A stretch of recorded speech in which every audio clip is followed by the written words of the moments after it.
ఆంధ్రప్రదేశ్లో కూటమి ప్రభుత్వం కొలువుదీరి అక్షరాల ఏడాది పూర్తయింది. ఏడాది పాలన అద్భుతంగా ఉందంటూ కూటమి నేతలు చెప్తున్నారు. మేము సూపర్ 6 కింద ఇచ్చినటువంటి హామీలన్నింటినీ కూడా అమలు చేస్తున్నాము.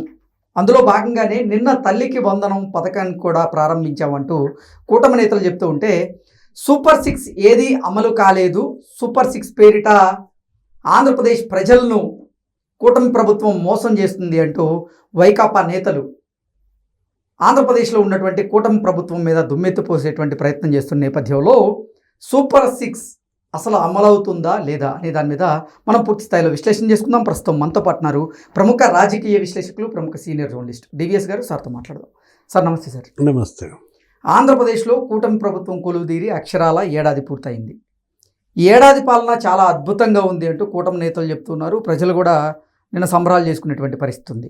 అయితే కూటమి ప్రభుత్వం ఇచ్చినటువంటి హామీలను అమలు చేయడం లేదు, సూపర్ 6 పేరిట కూటమి ప్రభుత్వం ఆంధ్రప్రదేశ్ ప్రజలకి పంగనామం పెడుతుంది, మోసం చేస్తుంది ఆంధ్రప్రదేశ్ ప్రజలను అంటూ వైఎస్ఆర్సీపీ నేతలు ఇప్పుడు కూటమి ప్రభుత్వం మీద ధ్వజం ఎత్తుతూ ఉంటే, కూటమి నేతలు మాత్రం మేము సూపర్ 6 అమలు చేస్తూ ఉన్నాం, అందులో భాగంగానే ఒక్కొక్క పథకాన్ని కూడా మేము అమలు చేస్తూ వస్తూ ఉన్నాం అంటూ వాళ్ళు చెప్తున్నారు. అసలు ఏంటి సార్, సూపర్ 6 అమలవుతుందా, కావడం లేదా?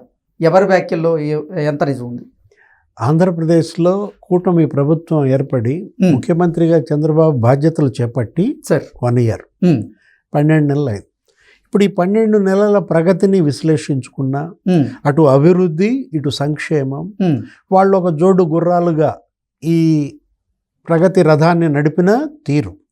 ఇప్పుడు ఈ సూపర్ 6 మీరు అన్నారు, జగన్మోహన్ రెడ్డి పదే పదే ఎగతాళి చేసేవాడు ప్రెస్ మీట్లలో, లేకపోతే బయట మీటింగ్స్లో.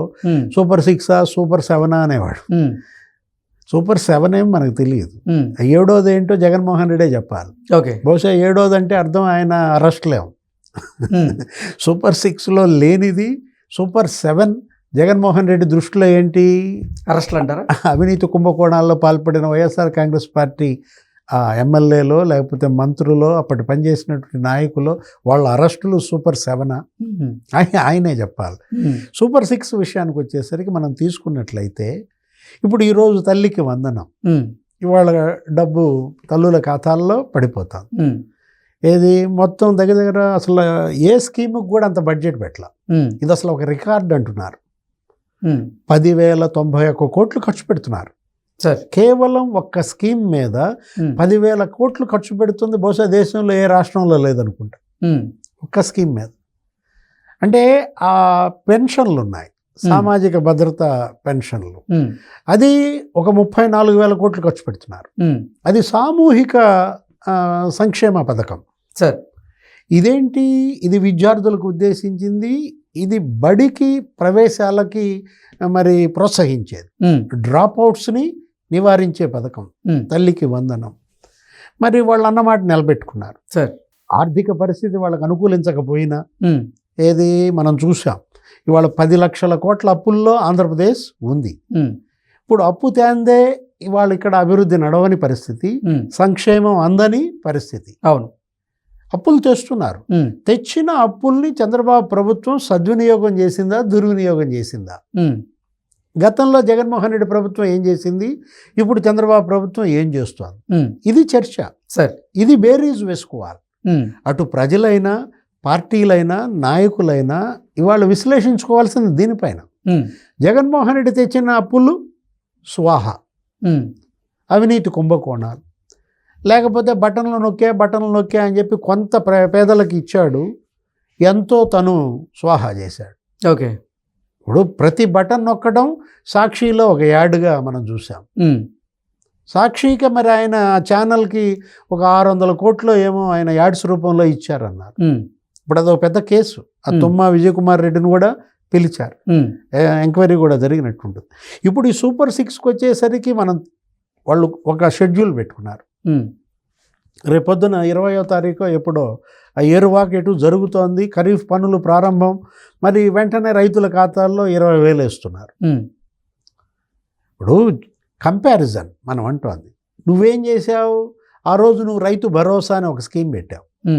ఆ రైతు భరోసాని నువ్వు అప్పుడేమన్నావు? 13,500 ఇస్తానన్నావు. ఒక్కో రైతుకి 13,500 ఇస్తానని చెప్పి గెలిచిన తర్వాత జగన్మోహన్ రెడ్డి ఏం చేశాడు? ప్రధానమంత్రి కిసాన్ యోజన కేంద్రం ఇచ్చే 6,000 మినహాయించుకున్నాడు. సార్ అంటే అతను ఇచ్చింది ఒక్కో రైతుకి ఎంత? 7,500. కానీ ఇప్పుడు వీళ్ళు ఇవ్వబోతోంది ఎంత? దానికి డబల్. నువ్వు రైతుకి 7,500 ఇస్తే వీళ్ళు రైతుకి 14,000 ఇస్తున్నారు. అంటే కేంద్రం ఇచ్చే 6,000, 14,000 కలిపి 20,000 ఇస్తున్నారు. ఎవరు ఇవాళ రైతు ప్రభుత్వం? నువ్వు రైతు మోసం చేసావని కదా ఇవాళ రైతులు. ఆ రోజు అతను ప్రెస్ మీట్ పెట్టి అన్నాడు, ఓడిపోయిన వెంటనే జగన్మోహన్ రెడ్డి ప్రెస్ మీట్ పెట్టి ఏమన్నాడు? 60 లక్షల మంది రైతులకి నేను అంత ఇచ్చాను, వాళ్ళ ఓట్లు ఏమయ్యాయి అంటే ఇదిగో ఇది అయ్యాయి. నువ్వు వాళ్ళకి ఇచ్చింది కన్నా వాళ్ళ దగ్గర తీసుకున్నది ఎక్కువ. ఓకే, మోసం చేశావు కాబట్టి వాళ్ళు ఏం చేశారు? నిన్ను మోసం చేశారు. నీకు ఓటేయకుండా కూటమికి ఓటేశారు. అది తెలుసుకోకుండా జగన్మోహన్ రెడ్డి ఇప్పటికీ అదే వెటకారం, అదే ఎగతాళి. సూపర్ 6 సూపర్ 7 అంటే వాళ్ళ తల్లికి వందనం ఇచ్చారు. మరి ఆ ఉచిత బస్సు పథకం, ఆ ఉచిత బస్సు పథకం రేపు ఆగస్టు 15 నుంచి అమలవుతాం. మహిళలందరికీ ఇవాళ మరి తెలంగాణలో లాగానే అక్కడ కూడా ఉచిత బస్సు ప్రయాణం. అంటే వీళ్ళు అటు ఆర్థిక పరిస్థితిని చక్కదిద్దుకుంటున్నారు, ఇటు ఇరిగేషన్ ప్రాజెక్టుల నిర్మాణాన్ని నీకు బుల్లెట్ స్పీడ్తో తీసుకువెళ్తున్నారు. మరోవైపు అమరావతి నిర్మాణం, ఇంకోవైపు జగన్మోహన్ రెడ్డి పెట్టిన గుంతలు పూడ్చటం, గుంతలమయంగా రహదారులప్పుడు జగన్ హయాంలో తెలంగాణ వాళ్ళు ఎగతాళి చేశారు. కేటీఆర్ బెదిరించాడు, సార్ బీఆర్ఎస్కి కనుక ఓట్లు అయిపోతే ఏపీ రోడ్ల మీద దిప్పుతా అన్నాడు. వాళ్ళు భయపడి బీఆర్ఎస్కి ఓట్లు వేస్తారు అన్నట్టుగా. కేసీఆర్ ఎగతాళి చేశాడు, డబల్ రోడ్డు ఉంటే తెలంగాణ, సింగిల్ రోడ్డు ఉంటే ఆంధ్ర అన్నాడు. ఆ గుంతలు కూడా పూడ్చలేదు జగన్మోహన్ రెడ్డి. అందుకే అక్కడ ప్రజలు ఆయన గుంతలో పెట్టారు. వీళ్ళు మరి ముఖ్యమంత్రిగా చంద్రబాబు, ఉప ముఖ్యమంత్రిగా పవన్ కళ్యాణ్ బాధ్యతలు చేపట్టగానే అసలు గుంతల రహిత రహదారుల మిషన్, ఒక మిషన్ అప్రోచ్తో నీకు 1000 కోట్లు ముందు అసలు గుంతలు పూడ్చమన్నారు. ఒక 20,000 కిలోమీటర్లు గుంతలు పూడ్చేశారు. సరే, అంటే ఇక్కడ ఇష్యూ ఏంటి? సూపర్ 6 ఇక్కడే మనకు కనపడుతోంది. అటు ప్రతి రైతుకి 20,000, ఇటు ప్రతి విద్యార్థికి ఇవాళ ఎంత? 15,000. అదే ఏది? తల్లికి వందనం. ఒక 2,000 మినహాయించారు.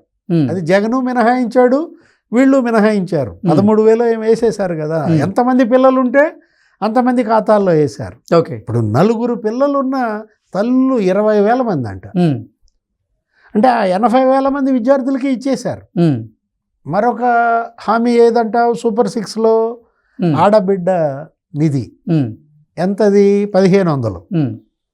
ఆ 1,500 ఏది అని అడుగుతావు నువ్వు ఇప్పుడు అసలు నువ్వు జగన్ తరపున నువ్వు అడుగుతున్నావు.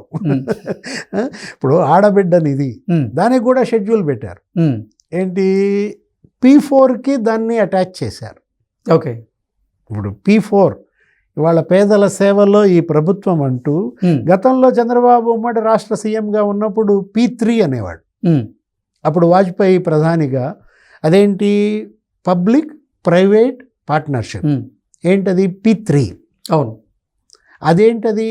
చంద్రబాబు మరి ఉమ్మడి రాష్ట్ర సీఎంగా ఉన్నప్పుడు 2.0, ఇది 4.0. ఇప్పుడు అందుకని నువ్వు ఇంకో పీ పెట్టుకో, P4. 4.0లో P4 తీసుకొచ్చి ఏమన్నాడు? పబ్లిక్ ప్రైవేట్ పార్ట్నర్షిప్తో పాటు పీపుల్ అన్నాడు. అంటే పీపుల్, పబ్లిక్ ప్రైవేట్ పార్ట్నర్షిప్. పారిశ్రామికవేత్తలందరినీ కూడా ఇవాళ మోటివేట్ చేశారు. కార్పొరేట్ సోషల్ రెస్పాన్సిబిలిటీ అన్నారు. సామాజిక బాధ్యతగా ఇవాళ మీకు ఈ రాష్ట్రం ఎంత ఇచ్చింది? 1,000 కోట్లు, 100 కోట్లు పరిశ్రమలు నెలకొల్పారు. మీరు సమాజానికి ఏమి ఇస్తారు? సమాజానికి మీరు ఇచ్చే సమయం ఇది అంటూ వాళ్ళని ఏం చేశాడు? ఒక రెస్పాన్సిబిలిటీ తీసుకొచ్చారు. ఇప్పుడు ప్రతి పారిశ్రామికవేత్త ఆయన స్వగ్రామము, ఆయన మండలాన్ని దత్తత తీసుకోవటం. ఇప్పుడు ఆయన మేఘ కృష్ణారెడ్డి ఉన్నాడు, ఈ ప్రాజెక్టులన్నీ కట్టే ఆయన. సార్ నువ్వంటే అదేమంటే కృష్ణారెడ్డి మేఘ అనగా నువ్వు కాళేశ్వరం అంటావు. నీతో ఇదో సావు. ఇప్పుడు కాళేశ్వరమే కాదు, ఇప్పుడు పోలవరం కూడా ఆయనే కడుతున్నాడు.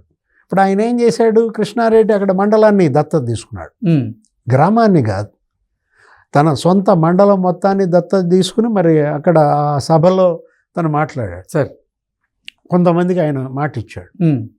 ఆ కుటుంబాలని వాళ్ళు మరి అటు చదివించటం, అటు ఉద్యోగాలు కల్పించటం, ఈ ఆడబిడ్డ నిధిని దానికి అటాచ్ చేస్తున్నారు. అంటే అక్కడ ఉన్నటువంటి మహిళలకు, ఆ గ్రామంలో వీళ్ళు దత్తత తీసుకున్న దాంట్లో అక్కడ మహిళలను గుర్తించటం, పేదలని, ఆ పేద మహిళలకి మరి 1500 రూపాయల నెలకి ఇవ్వడం అంటూ ఇవాళ ఆ విధంగా ఆ ప్రయత్నం చేస్తున్నారు. అంటే ఇంకా నీకు మొత్తం సూపర్ 6 అన్నీ అమలవుతున్నటువంటి విధానం.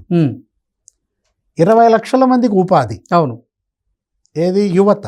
ఇప్పుడు రైతులు, మహిళలు, లేకపోతే ఆడబిడ్డలు. ఇప్పుడు యువత మనం చూసాం మొదటి సంవత్సరం మరి ఇన్వెస్ట్మెంట్స్ ఎన్ని MOUs చేసుకున్నారు? 9,76,000 కోట్లు. మరి ఒక్క సంవత్సరంలో 9,76,000 కోట్ల పెట్టుబడులు అంటే MOUs సార్. అఫ్ కోర్స్ అందులో నీకు ఒక 9 లక్షల మందికి ఉద్యోగాలు వస్తాయని. అవన్నీ కూడా గ్రౌండ్ అయితే అవి గ్రౌండ్ కనీసం నా అనుభవం, నాకున్నటువంటి పరిజ్ఞానం సార్ 60% 50% గ్రౌండ్ అవుతాయి. ఆన్ యావరేజ్ తీసుకున్నట్లయితే MOUsకి గ్రౌండ్ అయ్యేదానికి మనం పోల్చినప్పుడు 50% గ్రౌండ్ అయినా ఏది మీరు చెప్పినటువంటి ఆ 9.5 లక్షల 4,50,000 కోట్ల రూపాయలు ఇప్పటికే పెట్టుబడుల రూపంలో వచ్చేసాయి. అంటే ఏంటి? 4.5 లక్షల ఉపాధి ఏర్పడినట్టు. అటు గూగుల్ క్లౌడ్, లేకపోతే ఇటు TCS, లేకపోతే అక్కడ మనం చూసాం ఏంటి ఆ డైకిన్, ఆ తర్వాత లులు. అంటే ఈ కార్పొరేట్ కంపెనీలన్నీ కూడా ఆంధ్రప్రదేశ్లో పెట్టుబడులు పెట్టడం, అక్కడ వారి సంస్థలను ఏర్పాటు చేయడం, దాని ద్వారా అక్కడ ఉన్నటువంటి ఎంతో మందికి ఉపాధి దక్కడం. అంటే కూటమి ప్రభుత్వం చెప్పినటువంటి 20 లక్షల మందికి ఉపాధి అనే దాంట్లో ఇప్పటికే చాలా మందికి ఉపాధి దక్కిందంటారా? అంటే first year bench mark reach అయ్యారు.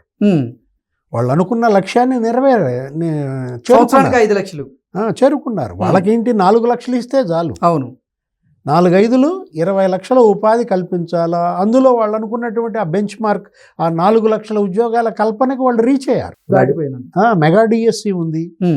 16,345 పోస్టులతో ఇవాళ మెగా DSC రేపు జరిగిపోతున్నాయి. ఈ స్కూల్స్ అన్ని ఇప్పుడు రీఓపెన్ అవుతున్నాయి. ఇంకా కొన్ని రోజుల్లో ఒక 1 month లోపే వాళ్ళు నియమించబడతారు. ఎలక్షన్స్ అన్ని జరుగుతాయి. అవి జరగకుండా ఉండటం కోసం ఈయన కేసులు వేస్తున్నాడు జగన్మోహన్ రెడ్డి. ఒక మెగా DSC మీదే 24 కేసులు వేసాడంట. ఇప్పుడు 24వ కేసు నిన్న సుప్రీంకోర్టు పరిష్కరించిందని విద్యాశాఖ మంత్రి లోకేష్ ఆవేదన. అంటే ఎలా అయినా సరే ఈ ప్రభుత్వంతో ఇవి అమలు కానియకుండా అడ్డంకులు కల్పిస్తాడు జగన్మోహన్ రెడ్డి, వైఎస్ఆర్ కాంగ్రెస్. చేయలేదని మళ్ళా నిలదీస్తాడు. నువ్వే అడ్డంకులు సృష్టిస్తావు, నువ్వే ప్రెస్ మీట్లు పెట్టి నిలదీస్తావు. ఇవాళ ప్రజల్లో ఇవాళ ఇది చర్చ. ఎవరు పని చేస్తున్నారు, ఎవరు పని జరగకుండా అడ్డుకుంటున్నారు. సార్ ఏ రాష్ట్రంలో ఈ పరిస్థితి లేదు. దేశంలో ఇన్ని రాష్ట్రాల్లో ఒక ఆంధ్రప్రదేశ్లోనే అభివృద్ధిని అడ్డుకునే వాళ్ళని చూస్తున్నాం. సంక్షేమం పైన కేసులు వేసే వాళ్ళని చూస్తున్నాం. వీళ్ళ బారి నుంచి ముందు ఆ రాష్ట్రం విముక్తం కావాలి. Okay sir, thank you.